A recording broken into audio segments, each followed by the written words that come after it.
අයිබෝවන් මම නදිෂ්ක මේ වීඩියෝකින් කතා කරන්නේ අපි හැමෝටම තියෙන පොදු ප්‍රශ්නයක් ගැන. එක තමයි ගොඩක් දෙනා මට මෙසේජ් කරනවා කමෙන්ට් සෙක්ෂන් එකේ ලියනවා කැමරාවක් තෝරගන්න කොහොමද කියන එක ගැන කතා කරන්න කියලා. ඉතින් මට හිතුණා මගේ අත්දැකීමක් ආශ්‍රයෙන් මේකට උත්තර දෙන්න ඕනි කියලා. මොකද ගොඩක් අය කැමරාවක් තෝරගන්න එක ප්‍රශ්නයක් කරගෙන තියෙනවා. ඉතින් තමන්ගේ පළවෙනි කැමරාව තෝරගන්න එක ප්‍රශ්නයක් කරගන්න නැතුව හරියට මේකට උත්තරේ හොයාගන්නේ කොහොමද කියන එක ගැන තමයි මේ වීඩියෝ එකෙන් කතා කරන්නේ.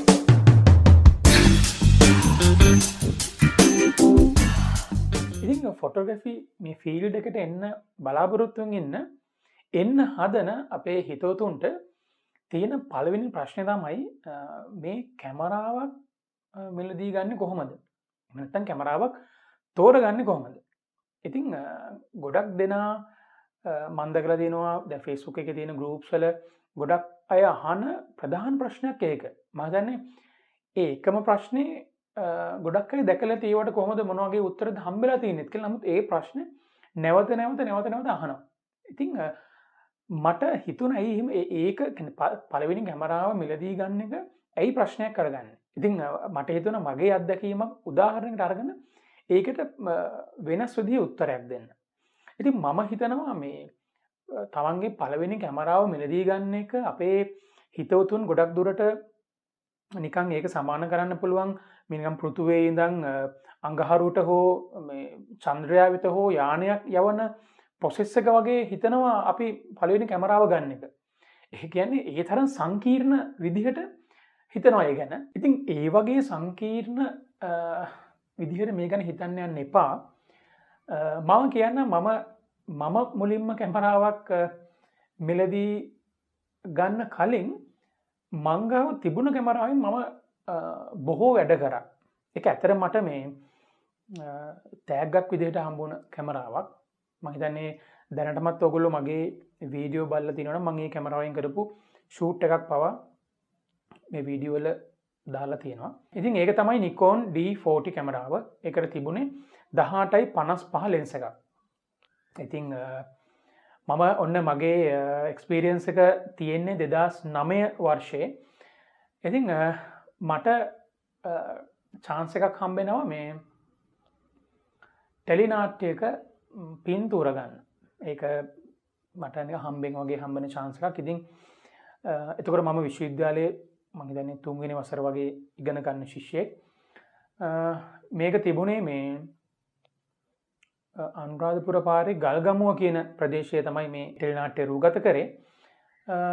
ඉතින් මට මතක විදිහට මාසයකට ආසන්න කාලයක් හෝ ඊට වැඩි කාලයක් මම හිතන්නේ මේකේ වැඩ කටයුතු කෙරුණා.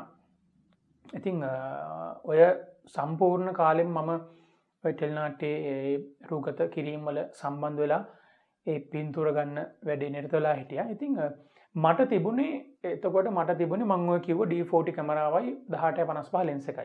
ඒතකොට ඒකට තිබුණේ එක බැටරියයි. ඉතින් ඒ කැමරාව ගැන ඔයගොල්ලෝ දන්නේ නැත්නම් ගිහිල්ලා Google එකේ සර්ච් කරලා බලන්න පුළුවන් මොනවද ඒකේ තියෙන විශේෂකම කියලා. ඉතින් ඒක තිබුණේ මෙගාපික්සල් 6යි.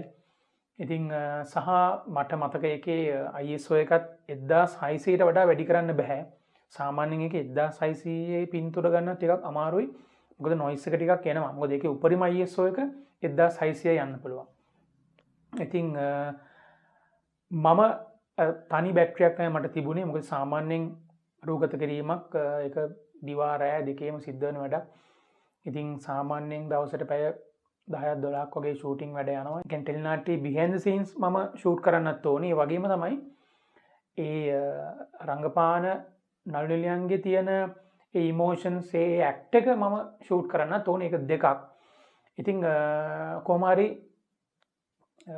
ගොඩක් පින්තූර ගන්නකොට මේකේ බැටරිය බහිනවා. මම බැටරිය හැමදෙස්සම charge කරන්න ඕනේ. සමහර දවස්වල පින්තූර වැඩියෙන් ගන්නනොත් එහෙම දවස් මැද වෙනකොට මේක බැටරි බහිනවා. ආයෙමත් මම කොහේ හරි තැනකට ගිහිල්ලා මේක බැටරි charge කරගන්නවා. ඉතින් ඒක මට ඒක ඒ බැටරි charge කරන එකවත් මට කරදරයක් වුණේ නෑ. මොකද මගේ ඔළුවේ තියෙන්නේ මේ පින්තූර ගන්න එක. right? ඉතින් ඕගොල්ලෝ දැනටමත් 18:55 ලෙන්ස් එකක් පාවිච්චි කරනවා නම් දන්නවා ඇති ඒකේ කොච්චර දර්ශන කෝණයක්ද අපිට පේන්නේ කියලා. සාමාන්‍යයෙන් 18-55 ලෙන්ස් එකකින් ක්ලෝස් අප්ස් ගන්න කියන්නේ සමීප දර්ශන වලට යන්න ටිකක් හරි අමාරුයි. එහෙම වුණොත් එහෙම අපිට සිද්ධ වෙනවා ඒ රංගපාන අයගේ නිකන් මූණ ඉස්සරහට ගිහින් පින්තූර ගන්න. ඉතින් මට ඔය කිසි දෙයක් එච්චර මේ මොකද ඒ දවස්වල මම හිතන්නේ අර විශ්වවිද්‍යාලයේ ඉන්න එකත් එක්ක පොඩි යමුතු කියන්නේ චකිතයක් නැති ගතියක් ඇඟේ තිබ්බා. ඕන දනක ගිහිල්ලා වැඩ ගන්න පුළුවන් පොඩි ධෛර්යයක් ශක්තියක් 아무තු ගැම්මක් තිබ්බ නිසා 18-55 ලෙන්ස් එක තිබ්බා කියන්නේ මට අදාළ නැහැ. මම මේ පින්තූර ගන්න ඉස්සරහටම ගිහිල්ලා මූණ ගාවටම ගිහිල්ලා මම මේ වැඩේ කරා. ඉතින් අනිත් පැත්තෙන් කතා කරොත් එහෙම මේ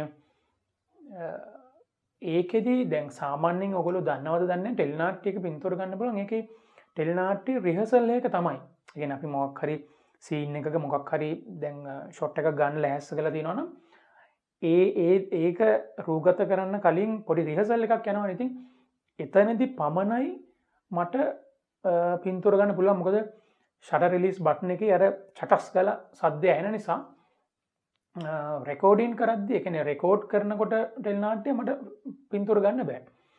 ඉතින් ඒකත් අමුතුම චැලෙන්ජ් එකක්. ඉතින් කොහොම හරි රිහර්සල් වෙන වෙලාවදී මම දඩබඩ ගාලා මේ පින්තූර ටිකක් ගන්නවා. ඉතින් මගේ ඔළුවේම කරකෙන්නේ දැන් මොනවා හරි වැරදිලා ආයෙමත් රිහර්සල් එකක් ගියොත් හොඳයි වගේ එකක් මගේ නිතරම ඔළුවේ කරකෙන. මොකද රිහර්සල් ටයිම් එක තමයි මගේ ටයිම් එක. ඉතින් දැන් මේ කතාව අතරතුරේ ඔයගොල්ලෝ මේ දකින්න පින්තූර මේ හැම එකම මම ඔය මේ කියන රිහර්සල් ටයිම් එකේ ගත්ත පින්තූර. ඉතින් දැන් ඔයගලන්ට මතක ඇති මේ ටෙලිනාට්‍යය මොකක්ද කියලා. මේකේ නම සඳගිරි පව්ව. ඉතින් ස්වර්ණවාහිනී නාලිකාව තමයි මේක විකාශය වුණේ මට මතක විදිහට.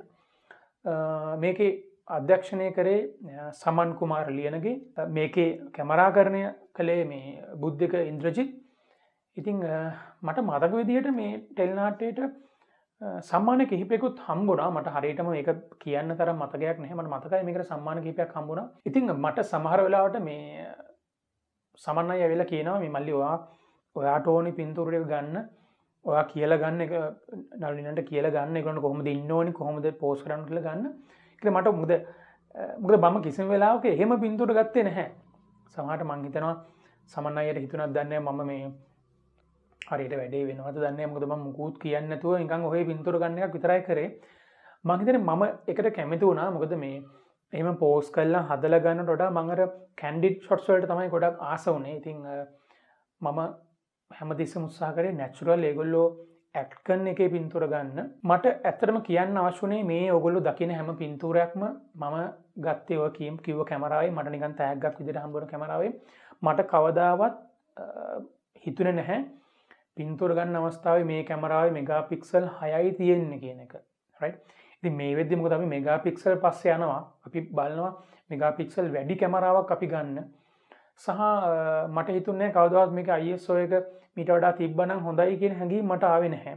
මොකද අපේ මේ කාලේ ඔය කැමරා විකුණන ආයතන පවා ප්‍රමෝට් කරනවා, කැමරා බ්‍රෑන්ඩ් ප්‍රමෝට් කරනවා. මේක ISO එක මෙච්චර යන්න පුළුවන්, අච්චර යන්න පුළුවන් කියලා. ඉතින් ගොඩක් අපේ මේ කැමරා මිලදී ගන්න හිතවතුන් මුලින්ම කැමරාවක් ගන්නකොට ඔන්නවට අහු වෙනවා. මට කවදාවත් හිතුන්නේ අනේ මේකේ ISO එක 1600 නේද යන්න පුළුවන්. මට ISO එක 5000ට යන්න පුළුවන් නම් හොඳයිනේ. වගේ හැඟීමක් මට කවදාවත් ඒ වෙලේ ආවේ නැහැ. මොකද මං ගාව තියෙන කැමරාවේ මේ පර්ෆෝමන්ස් එච්චරයි නම් තියෙන්නේ. ඉතින් මම ඒකට බොරු වෙන්නේ නැහැ. මං ඒක තියෙන එකෙන් මං මේ වැඩේ කරන් ගියා.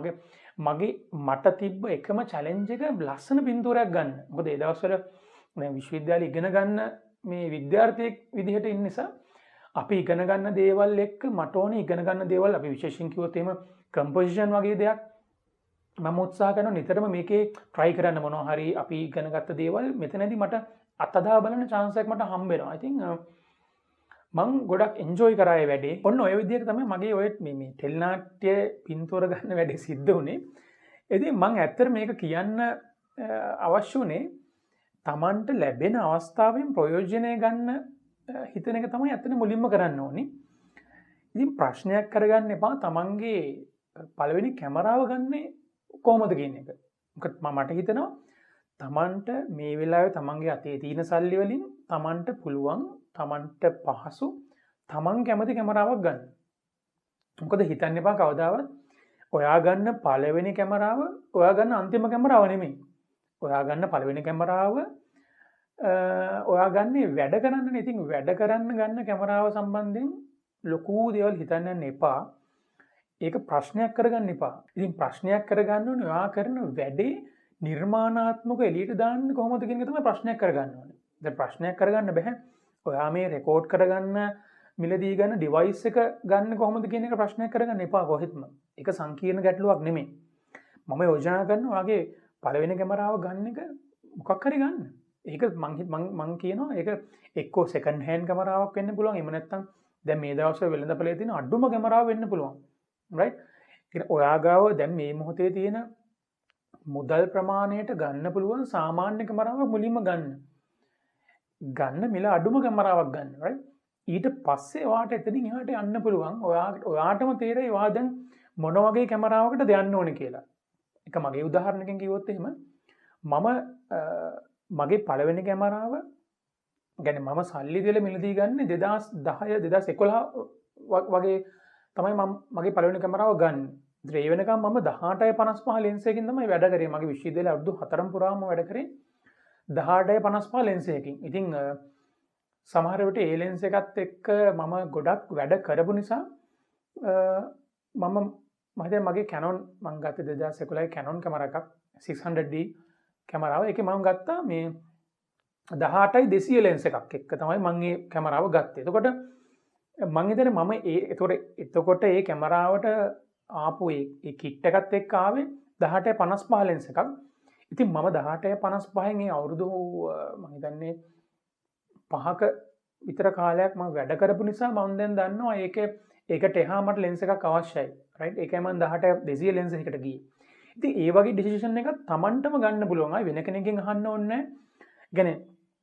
තමන් වැඩ කරන ලෙන්ස් එක තමන් වැඩ කරන කැමරාව තෝරගන්න වෙන කෙනෙක්ගෙන් අහනවට වඩා තමන්ම එක්ස්පීරියන්ස් කරලා ඒක මිලදී ගන්න පුළුවන් තැනකට එන්න. ඒක තමයි හොඳම වැඩේ. ඒ නිසා මම යෝජනා කරනවා මුල්ම කැමරාව තමන්ට පහසු තමන්ට පුළුවන් මේ මොහොතේ තියෙන මිල අඩුම කැමරාවකට යන්න. මොකද ඒක නෙමෙයි වාගේ අන්තිම කැමරාව. එකම වැඩේ තමයි මේ කිසිම ඔපචුනිටි එකක් කියන්නේ කිසිම අවස්ථාවක් මගහරින්න එපා. අත්හැර ගන්න එපා. හොඳම වැඩේ දැන් තියෙන්නේ මොකක්ද වගේ කැමරාව ඒක තමයි ලෝකයේ හොඳම කැමරාව කියලා හිතා ගන්න. ඒක හරිම පහසු වැඩක්. ඉතින් ඉස්සරහට මම කියන්නම් මම ওই Nikon D14 කරපු තව වැඩ තියෙනවා. මම ඒවත් කියන්න. මට ඇත්තට මේක ඔයගොල්ලොත් එක්ක බෙදා හදා ගන්න අවශ්‍ය වුණේ මේ ඔයගොල්ලන්ව මොටිවේට් කරන්න. මොකද මිල අධික කැමරාවලට යන්න කලින් තමන් ගාව තියෙන කැමරාවෙන් උපරිම ප්‍රයෝජනය ගන්න කියලා මම යෝජනා කරනවා සහ මම ආරාධනා කරනවා. ඉතින් මම බලාපොරොත්තු වෙනවා මගේ ආදරණීය හිතවතුන් තමන්ගේ පළවෙනි කැමරාව මිලදී ගන්න එක ප්‍රශ්නයක් වෙලා තිබුණා නම් මේ වීඩියෝ එක බැලුවට පස්සේ ඒ ඔක්කොම ප්‍රශ්න විසඳලා ඇති. ඉතින් බොහොම සරලව සැහැල්ලුවෙන් ඔයාට පුළුවන් දැන් ගිහිල්ලා ඔයා කැමති කැමරාව මිලදී ගන්න. ඉතින් මම ආරාධනා කරනවා මේ වීඩියෝ එකට ඔයා කැමති නම් මේක ලයික් කරන්න. ඔයාගේ අදහස් පුළුවන් මේ කමෙන්ට් සෙක්ෂන් එකේ ලියන්න. එහෙම නැත්නම් මට පෞද්ගලිකව මැසේජ් කරන්න පුළුවන් මගේ Facebook එකට. එහෙනම් අපි මේ වගේ වීඩියෝ එකකින් ආයෙමත් මුණ ගැහෙමු. එතෙක් ඔබට ආයුබෝවන්.